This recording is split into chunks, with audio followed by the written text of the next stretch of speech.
Gajapati stadium ठारे जिला स्तरीय अंतर्जातीय योग दिवस पालन।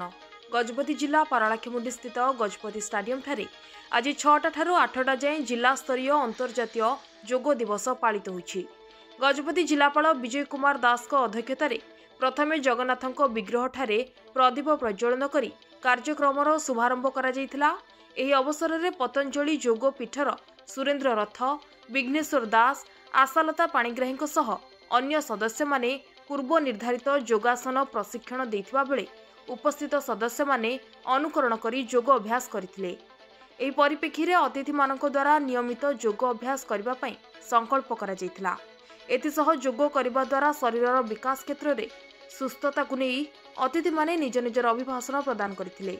एही कार्यक्रम को जिला क्रीड़ा विभाग एवं अबकारी विभाग पक्षरु परिचालना करा जायथिबा बेले अतिरिक्त जिलापाल फाल्गुनी माझी, पारलाखेमुंडी बनखंड अधिकारी के नागराजू, जिला अबकारी अधीक्षक प्रदीप कुमार साहू सह अन्य माने उपस्थित होइतिले।